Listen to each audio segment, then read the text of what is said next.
আসসালামু আলাইকুম। আপনারা দেখছেন অনলাইন টেক বাংলা আর আমি আপনাদের সাথে আছি শাওন। আজকে আমি আপনাদের এই ভিডিওতে দেখাবো অনলাইনের মাধ্যমে কিভাবে আপনার মৌজা ম্যাপ বা নকশা পাবেন। এর জন্য আপনারা সরাসরি চলে যাবেন। এর আগে ছোট্ট একটি রিকোয়েস্ট করব, ভিডিও যদি ভালো লাগে তাহলে প্লিজ ভিডিওতে লাইক দিবেন, আর আপনি যদি আমার চ্যানেলে নতুন থাকেন তাহলে প্লিজ আমার চ্যানেলটা সাবস্ক্রাইব করে পাশে বেল বাটনটি বাজিয়ে দিয়ে অল করে দিবেন, যেন নতুন কোনো ভিডিও আপলোড করার সাথে সাথে নোটিফিকেশন আকারে পেয়ে যান আপনি সবার আগে। আপনাদের মোবাইলের যে কোনো একটি ব্রাউজারে কিংবা আপনাদের কম্পিউটারে যে কোনো ব্রাউজারে আসার পর আপনারা সার্চ বক্সে এসে টাইপ করবেন land.gov.bd। জাস্ট আপনারা এই লেখাটা লিখবেন। লেখার পর আপনারা মোবাইলে যদি থাকেন তাহলে সার্চ বক্সে ক্লিক করবেন, আর কম্পিউটারে থাকলে কিবোর্ডের এন্টার চাপ দিবেন। চাপ দেওয়ার সাথে সাথে আপনাকে এই জমির ভূমি অফিসের সার্ভারে নিয়ে আসবে। নিয়ে আসার পর আপনারা দেখেন এখানে লেখা আছে ই নামজারি, তারপরে লেখা আছে আরএস খতিয়ান। আপনারা 2 নম্বর আরএস খতিয়ানের মধ্যে ক্লিক করবেন। ক্লিক করার পর দেখেন এখানে লেখা আছে খতিয়ান অনলাইনে আবেদন। পূর্বে যারা আমার ভিডিওগুলো দেখেছেন তারা শুধুমাত্র দেখতে পারতেন যে এখানে অনলাইনের মাধ্যমে খতিয়ান, কিন্তু মৌজা ম্যাপটা নতুন আপডেট করা হয়েছে, অর্থাৎ এই সার্ভারটা আপডেট করা হয়েছে। এখন আমরা চাইলে এই সার্ভারের মাধ্যমে খতিয়ানও দেখতে পারবো এবং মৌজা ম্যাপও কিন্তু ডাউনলোড করতে পারবো। এর জন্য আমরা মৌজা ম্যাপ ডাউনলোড করার জন্য চলে আসবো আমাদের এই মৌজা ম্যাপ অনলাইনে আবেদন। এই এখানে আসে আপনারা ক্লিক করবেন। ক্লিক করার সাথে সাথে দেখেন মৌজা ম্যাপ অনুসন্ধান, অর্থাৎ আপনাকে প্রথমে বিভাগ সিলেক্ট করতে হবে। আমি জাস্ট বিভাগটা সিলেক্ট করে দিলাম। সিলেক্ট করে দেওয়ার পর এখন আপনাকে জেলা সিলেক্ট করতে হবে। এখান থেকে আপনি জেলা সিলেক্ট করে দিবেন। তারপর আপনাকে উপজেলাটা সিলেক্ট করতে হবে। আপনার এখান থেকে কাঙ্ক্ষিত উপজেলাটা আপনি সিলেক্ট করে দিবেন। জাস্ট আমি উপজেলাটা সিলেক্ট করে দিলাম।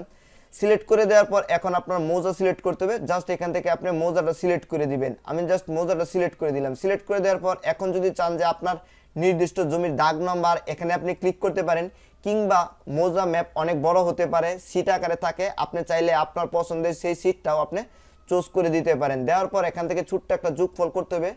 6 + 2 আমি দিয়ে দিলাম 8 দেওয়ার পর দেখেন এখানে খুঁজুন। আমরা জাস্ট এই খুঁজুনে ক্লিক করব। খুঁজুনের মধ্যে ক্লিক করলে দেখেন আমাদের কাঙ্ক্ষিত কিন্তু মৌজা ম্যাপটা চলে আসছে। এখন আমরা যদি চাই যে এই মৌজা ম্যাপটা ডাউনলোড করব, তাহলে আমরা যদি কম্পিউটারে হই তাহলে এখানে রাইট বাটনে ক্লিক করলে কিন্তু এখানে সেভ অপশন চলে আসবে। আর যদি আপনি মোবাইলে হন চাপ দিয়ে ধরলেই কিন্তু আপনার এই ডাউনলোড অপশনটা চলে আসবে। এখন আপনি যদি এই মৌজা ম্যাপটা অরিজিনাল ভাবে পেতে চান তাহলে অবশ্যই আপনাকে এর জন্য নির্দিষ্ট একটা ফি প্রদান করতে হবে। তাই আপনারা ক্লিক করবেন এই যে সার্টিফাইড কপি পেতে আবেদন করুন, এখানে আপনারা ক্লিক করবেন। ক্লিক করলে দেখেন এই যে আপনার আবেদন করার অফিস যাচাই করুন, অর্থাৎ আপনি যে মৌজা ম্যাপটা নেবেন এটা কি ভূমি অফিস থেকে নেবেন না জেলা প্রশাসকের কার্যালয় থেকে নেবেন, এটা আপনি সিলেক্ট করে দিতে হবে। আপনার যেটা পছন্দ আপনি এটা সিলেক্ট করে দিবেন। তারপর আপনার এখানে তথ্য দেখাবে আপনি যেটা বিভাগ সিলেক্ট করেছেন, জেলা সিলেক্ট করেছেন, উপজেলা সিলেক্ট করেছেন, মৌজা সিলেক্ট করেছেন, এবং আপনার মৌজার যে জেএল নং এটা এবং আপনার সিট, এই A to Z দেওয়া থাকবে। যদি আপনার সবকিছু ঠিকঠাক থাকে তাহলে একটু নিচের দিকে নামবেন। নিচের দিকে নামার পর দেখেন এখানে নাম লেখা আছে, আপনার জাতীয় পরিচয়পত্র দেওয়া আছে, মোবাইল নম্বর, এগুলো আপনার তথ্যটি দিয়ে ফিল আপ করতে হবে। তারপর এখানে আবারও যোগফল করতে হবে। তারপর আপনাকে এখানে টাকা যে পে করবেন, অর্থাৎ কত টাকা পে করবেন দেখেন এখানে কিন্তু তার অ্যামাউন্টটা দেওয়া থাকবে। আপনারা জাস্ট এই যে টাকা পে করবেন, টাকাটা পে অবশ্যই ইউক্যাশের মাধ্যমে করতে হবে। আপনাদের নির্দিষ্ট যদি ইউক্যাশ নাম্বার থাকে তাহলে এখানে দিয়ে দিবেন, কিংবা আপনি যে দোকান থেকে ইউক্যাশ করবেন সেই ইউক্যাশের নাম্বারটা আপনার এখানে বসাতে হবে। বসানোর পর টাকা পরিশোধ করুন। এখানে যদি আপনি ক্লিক করুন তাহলে আপনাদের প্রক্রিয়া দিন সম্পন্ন হয়ে যাবে, এবং এটি আসতে আপনার সময় লাগবে 3 দিন, অর্থাৎ 3 দিন পরে বা কিছুদিন পরে 4-5 দিন পরে আপনি চলে যাবেন। আপনি যে জায়গাতে দিবেন, অর্থাৎ ভূমি অফিস দিলে ভূমি অফিস, কিংবা জেলা প্রশাসকের কার্যালয় দিলে জেলা প্রশাসকের কার্যালয়। এখন আমি আপনাদের আরেকটা জিনিস বলে নিই, বর্তমানে শুধুমাত্র ঢাকা সিটি জরিপের ম্যাপ পাওয়া যাচ্ছে, অর্থাৎ বর্তমানে ঢাকা সিটির মধ্যে যাচ্ছে এইগুলা মৌজা ম্যাপ পাওয়া যাচ্ছে, কিন্তু আমাদের দরকার সারা জেলার যেন মৌজা ম্যাপ অনলাইনের মাধ্যমে আমরা পাই।